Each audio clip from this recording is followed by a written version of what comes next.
Hi guys, thanks for tuning in to another episode of Nuggets News. In this video I want to cover another really exciting project, and that's WaltonChain. Now these guys are trying to break into that Internet of Things space with a unique product combining RFID chip technology and blockchains to create what they're calling the value Internet of Things. Now this project was named after Charlie Walton, the inventor of RFID technology. The project itself was launched on the 5th anniversary of his passing, and they have turned Walton also into an acronym here on their website, which is all translated from Chinese just using Google Translate. Now, for those that don't know, RFID just stands for radio frequency identification. Now, this system of chips uses tags and readers to basically record and document data. And we've all seen these images of the Internet of Things whereby we have a network of digital devices all communicating back and forward. But the problem with these traditional models is that they require centralization, and that makes them vulnerable to attacks and hacks, as we've seen in the real world recently. And this is where WaltonChain technology comes in. So by attaching RFID chips to real world objects, it gives them a unique digital identity, which is then all stored on those immutable ledgers on blockchains. So what this is going to do is really streamline inventory management and logistics, and by using that blockchain encryption, it's going to make it far more secure than traditional Internet of Things models. So the WaltonChain coin or token itself is going to be the currency that's used throughout this ecosystem to pay all the fees in the network. And at the moment, it's an ERC20 compliant Ethereum token, but they are going to switch to their own blockchain in October. So the model they're using is called proof of stake and trust. Now, all that means is that the difficulty adjusts for each node depending on how trusted it is by the network. Now, this does result in some degree of centralization for those staking nodes, and those staking nodes will collect dividends in Walton coins or tokens, however you want to think about it, as these subchains develop off the main network and the ecosystem grows. And that's going to give WaltonChain or Walton Coin a lot of intrinsic value if they do achieve mass adoption. So just taking a look at their team, it is a bit harder than normal to get information and backgrounds on these guys, as a lot of them are from China and South Korea, but dozens of team members now, all with plenty of experience in their individual relevant fields. Some notable members include the VP of Samsung, employees from Google.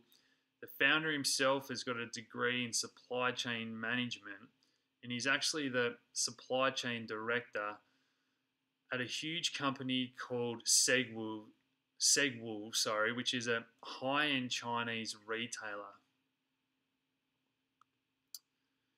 Now, obviously, they've already had plenty of interest from venture capitalists, partners and companies in the fields of retail, clothing, furniture, agriculture, obviously logistics companies, and the real-world applications of this technology are vast if they achieve their stated goals. Now, they're going to launch this in 4 stages. This is their roadmap here in Chinese, and if there is an English version of this available on their Twitter. So there's plenty to like about this project. They already hold patents on the hardware that they've developed and have run real-world trials of this technology. So this is so much more than just a white paper, and clearly laid out the goals they want to achieve in the coming years. Now, with all these Chinese projects, they do have that X factor, but obviously we've seen recently that that can work both ways. So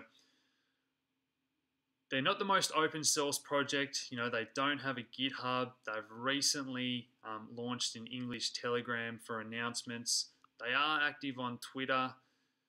They did recently fall victim to the Chinese ICO crackdown, and they have had to perform an ICO refund, but I believe those funds will be escrowed for 12 months. So the determining factor as to whether or not this project is going to succeed is going to be adoption. So whether they can form partnerships and get this out into the real world with real companies using their technology, and whether or not it takes time for this technology to achieve widespread use. So I have covered other projects. There's plenty of competition in this space.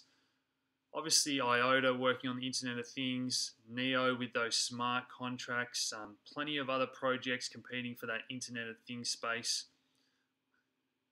We have seen a decrease in price, as I mentioned, after the Chinese crackdown. It is Ghost Month in September, which is traditionally believed to be a bad luck to invest in that month. So whether that's having a impact as well. But at the moment, the reason I like this is that it's only listed on a couple of exchanges, and we all know how we traditionally see big run-ups in price in coins once they're listed on larger exchanges. So plenty to like about this project. Obviously, there's hundreds of $billions being injected into this space by companies, and if they can capture even just a percentage of that market share throughout Asia and the world, this is going to see this coin obviously increase in value and hopefully this project to succeed. So I hope you've liked this presentation. Please hit like, subscribe if you haven't already, share these videos around, and as always, thanks for tuning in, guys. Cheers.